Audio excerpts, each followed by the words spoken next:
Hello, coucou, je suis en train de faire mon sapin de Noël, il n'est jamais trop tard.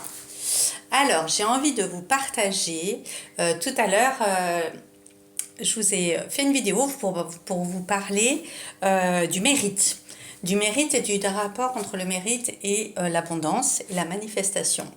Et en fait, c'est fou parce que donc je suis rentrée dans le magasin juste après pour aller faire mes petites courses de Noël là, à la foire fouille. Et la première chose que j'entends, c'est... je n'ai pas fait attention si c'était une maman ou une grand-mère, mais qui disait le petit disait oh il y a le Père Noël, il y a le Père Noël, et la dame disait, tout de suite a dit ah mais est-ce que tu as été sage? Et du coup, je me suis dit, c'est dingue, c'est une synchronicité, vraiment, c'est ce que je viens d'expliquer, quoi. Depuis tout petit, on nous a conditionnés à nous dire, presque à nous culpabiliser, ou en tout cas à nous mettre dans la tête, à nous ancrer que, en fait, ben, si t'as pas été sage, en fait, t'as pas de cadeau de Noël. Voilà. Donc la question du mérite, depuis tout petit, en fait, il y a ce truc qu'on nous répète, qu'on nous rabâche, et au lieu d'être en joie et de dire ah oui, il y a le Papa Noël, le Papa Noël est là, viens, on va le voir, tati tata, et tout, tout de suite, c'est est-ce que tu as été sage, quoi. Mais je me suis dit, c'est dingue en fait. J'ai plein de synchronicités comme ça de plus en plus en fait, et je sais que c'est comme si ça valide exactement le truc, ce que je viens de partager, parce que, enfin c'est pas que ça valide, parce que j'ai pas besoin que ça valide, mais je veux dire, c'est plutôt mignon quoi, je veux dire, ça me faisait une synchronicité. Et je me suis dit, mais ouais, mais c'est ça, c'est fou encore. En fait, depuis quand nos parents, nos grands-parents, la société te rabâche ça dans les lignées, et voilà. Et puis donc, du coup, pareil, hein, pour réussir, pour gagner de l'argent, pour avoir une promotion, pour avoir un amoureux ou une amoureuse qui soit bien, qui soit valable, voilà, ben, il faut mériter, hein, voilà. Et pour mériter, il faut faire quoi? Ben, il faut se sacrifier. Voilà. Il faut sacrifier, il faut faire la good girl, il faut être d'accord pour tout, il faut en faire toujours plus, plus, plus, plus. C'est comme au travail, pour mériter un bon boulot. Euh, voilà, donc en fait, ça est ancré dans l'inconscient depuis toujours. Euh, et donc c'est pour ça qu'après on n'est jamais assez, on est trop, on n'est pas assez, on n'est pas complet, on se sent vide, on se sent challengé, on compare, on est dans les jugements, on est tout le temps en comparaison parce que bah, du coup nous est-ce qu'on va assez mériter? Enfin voilà. Donc tout ça pour vous dire, vraiment, ayez conscience de cette histoire de mérite. Et vraiment, si c'est quelque chose que vous avez entendu dans votre famille, c'est vraiment important et urgent de faire un travail là-dessus. Et si comme ça vous parle pas vraiment, allez checker quand même des fois comment vous êtes par rapport à ça. Et du coup, comment vous êtes surtout par rapport à l'argent et l'abondance. Est-ce que c'est facile pour vous de recevoir? Est-ce que c'est facile pour vous de dépenser? Ou est-ce qu'il y a un des deux où ça coince un peu? Et au-dessus de quel socle? Je vous avais posté il n'y a pas longtemps, il y a quelques jours aussi, un petit exercice somatique pour essayer d'exploser le plafond de verre et de voir en fait à quelle somme, à quel montant, jusqu'à quel montant ça te scorait normal, possible, surtout possible, où ça te paraît accessible, réalisable. Et à partir de quel montant ton cerveau il a bugué, il dit non, non, ben ça, non, ça, moi, c'est pas possible. Ça, c'est très intéressant. Donc, si jamais vous ne l'avez pas vu, ben, je vous invite à aller faire ce petit exercice somatique et surtout de ressentir dans le corps où ça coince, à quel moment ça coince, est-ce que ça s'expand ou est-ce que ça se... Voilà. Et dernière chose, qu'est-ce que je voulais vous partager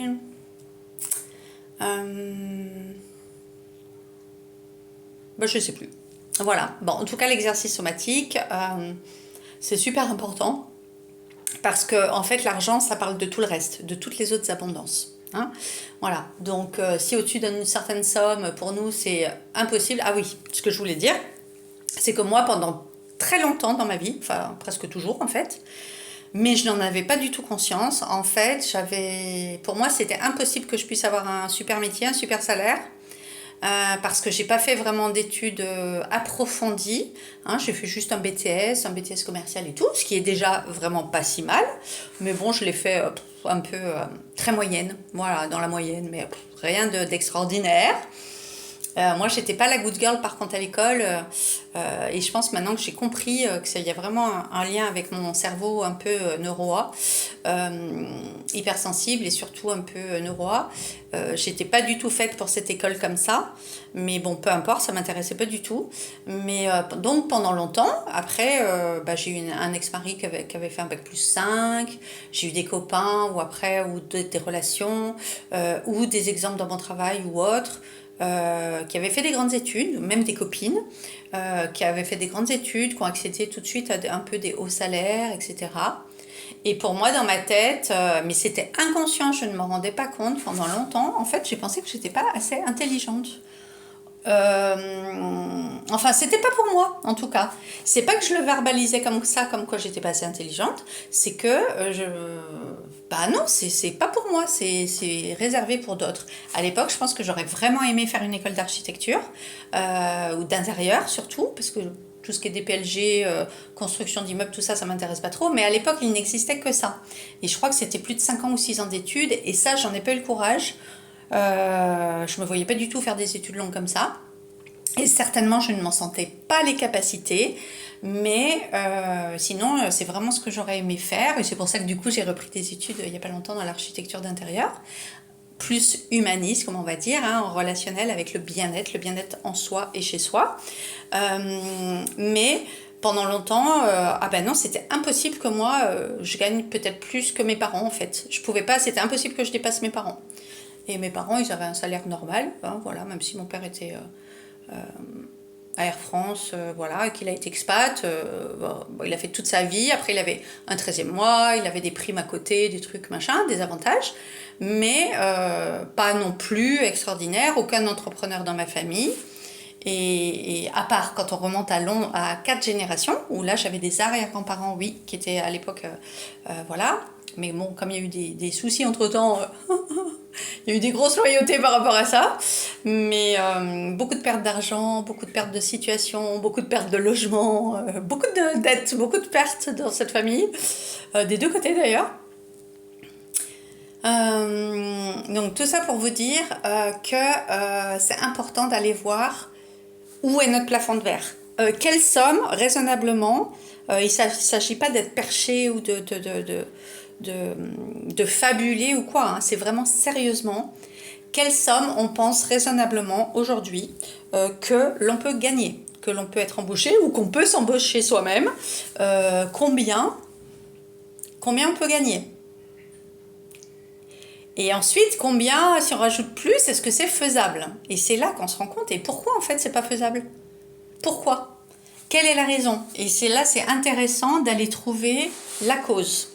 Pour quelle raison ce serait pas faisable? Voilà. Est-ce que comme moi, en étudiant bien le truc, donc moi, ça fait pas longtemps que j'ai fait tous ces exercices et que j'ai été dénichée, en fait, que ouais, je pensais en fait que j'étais pas légitime, j'étais pas assez intelligente, j'avais pas fait les études, donc tout ça c'est des croyances limitantes en fait, hein. J'avais pas fait assez les études, pas les bonnes études, ouais, il n'y a personne dans ma famille qui a fait des trucs extraordinaires.